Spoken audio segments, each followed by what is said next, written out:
दोस्तों स्वागत है आपका आज की बेहद बड़ी और महत्वपूर्ण खबरों में। दोस्तों आपको बता दें आज की बड़ी खबरों में जी हां, सरकार का बड़ा फैसला कोरोना वायरस को लेकर।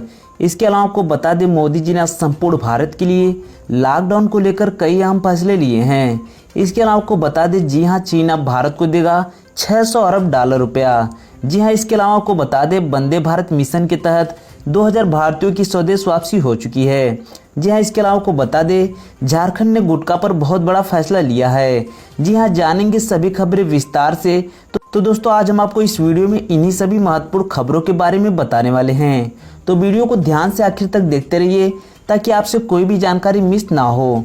तो दोस्तों आगे बढ़ने से पहले एक लाइक कर दीजिए। चलिए जान लेते हैं चीनी बीमारी की आज की ताज़ा अपडेट के बारे में।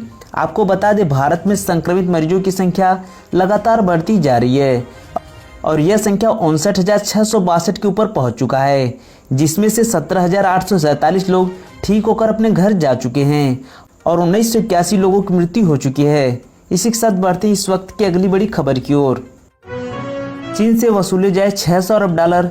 कोरोना से हुई नुकसान की भरपाई के लिए सुप्रीम कोर्ट में याचिका दाखिल। जी हाँ, दुनिया के कुछ अन्य देशों की तरह ही अब भारत भी कोरोना महामारी के चलते हुए व्यापक आर्थिक नुकसान की भरपाई के लिए चीन पर 600 अरब डॉलर के हर्जाने की वसूली कर सकता है।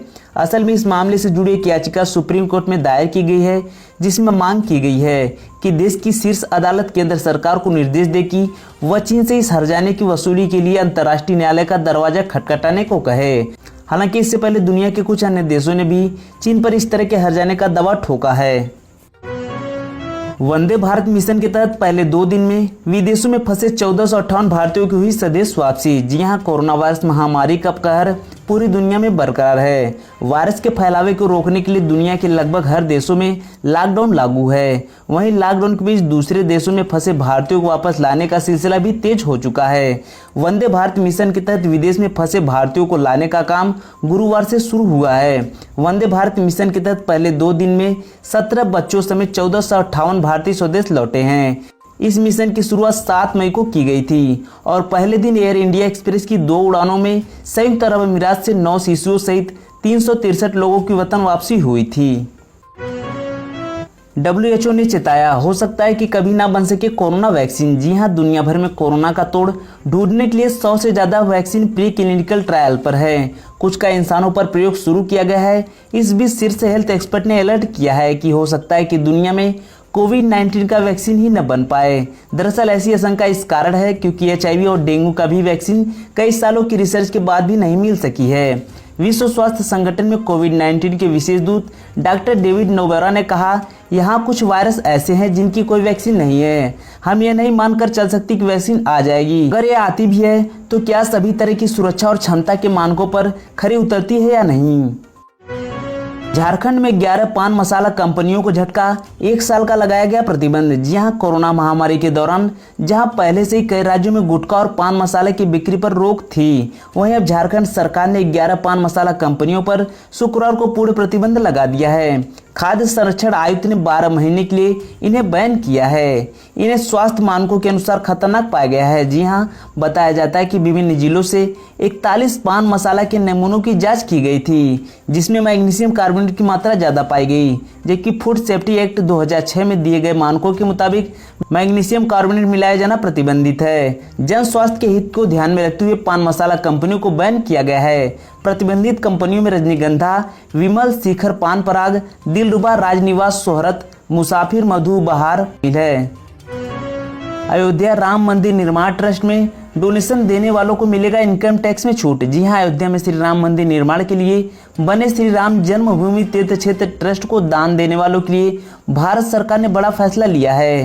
सरकार का कहना है कि मंदिर ट्रस्ट को दान देने वाले दानवीरों को 80G के तहत इनकम टैक्स में छूट दी जाएगी। इसकी अधिसूचना central board of direct taxes की तरफ से जारी कर दी गई है। बता दें देश में कुछ ही धार्मिक स्थान है जिनके ट्रस्ट में दान देने वालों को धारा 80G के तहत टैक्स छूट दी जाती है। 5 स्टार होटलों को कोरोना हॉस्पिटल में बदल रही सरकार, बुक हुए 170 कमरे। जी हां, देश भर में बढ़ रहे कोरोना वायरस के लगातार खतरे के बीच केंद्र से लेकर राज्य सरकारें लगातार इस घातक वायरस से निपटने के लिए कड़े कदम उठा रही हैं। इसी कड़ी में दिल्ली की आम आदमी पार्टी सरकार भी लगातार कोरोना से निपटने के लिए कड़े फैसले ले रही है। जी हां, इस बीच दिल्ली सरकार ने राजधानी के 5 स्टार होटलों को कोरोना हॉस्पिटल में तब्दील करने का फैसला लिया है। मजदूरों की घर वापसी पर शाह ने ममता पर लगाया आरोप, कहा अनुमति न देना श्रमिकों के साथ नाइंसाफी। जी हां, केंद्रीय गृह मंत्री अमित शाह ने पश्चिम बंगाल की मुख्यमंत्री ममता बनर्जी को शनिवार को पत्र लिखा। उन्होंने आरोप लगाया कि पश्चिम बंगाल सरकार प्रवासी मजदूरों को लेकर जाने वाली ट्रेनों को राज्य पहुंचने की अनुमति नहीं दे रही है, जिससे श्रमिकों के लिए और दिक्कतें खड़ी हो सकती है। शाह ने बताया कि केंद्र ने 2 लाख से ज्यादा प्रवासी मजदूरों को अलग अलग राज्यों से उनके घर तक पहुंचाने की सुविधा दी है। पश्चिम बंगाल के श्रमिक भी वापस जाना चाहते हैं, लेकिन राज्य सरकार ट्रेन को उनके यहाँ मंजूरी नहीं दे रही है। अमित शाह ने कहा कि ट्रेन को पश्चिम बंगाल पहुंचने की अनुमति न देना राज्य के प्रवासी मजदूरों के साथ अन्याय है। कोरोना इलाज के नियमों में कई बड़े बदलाव, होम आइसोलेशन में रहना होगा सिर्फ इतने दिन। जी हां, कोरोना वायरस के संक्रमण से उबरने के बाद अब अस्पताल से छुट्टी मिलने की नीति में बदलाव हुआ है। मीडिया रिपोर्ट्स के अनुसार शनिवार सुबह केंद्रीय स्वास्थ्य एवं परिवार कल्याण मंत्रालय ने इसे लेकर नई नीति जारी की है। नए बदलाव के अनुसार अब हल्के मामलों में डिस्चार्ज से पहले परीक्षण की जरूरत को खत्म कर दिया गया है। यदि मरीज में किसी तरह के लक्षण दिखाई नहीं देते और हालात सामान्य लगते हैं तो उसे हॉस्पिटल से 10 दिन में भी छुट्टी दी जा सकती है।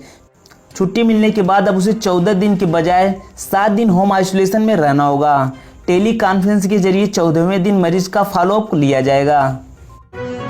महाराष्ट्र सरकार ने स्कूलों की फीस वृद्धि पर लगाई रोक। जी हां, महाराष्ट्र की उद्धव ठाकरे सरकार ने शिक्षा विभाग में स्कूल स्टूडेंट को महाराष्ट्र की उद्धव ठाकरे सरकार ने शिक्षा विभाग में स्कूली स्टूडेंट्स को बड़ी राहत दी है। अब शैक्षणिक सत्र 2020-21 में स्कूल फीस वृद्धि नहीं कर सकेंगे।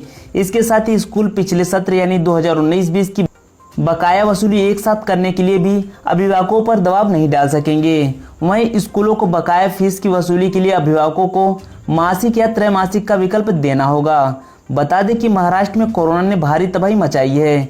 यहाँ काफ़ी तेजी से कोरोना संक्रमण फैल रहा है। वहीं यदि देश की बात करें तो भारत में कोरोना वायरस के केस काफ़ी तेजी से बढ़ रहे हैं।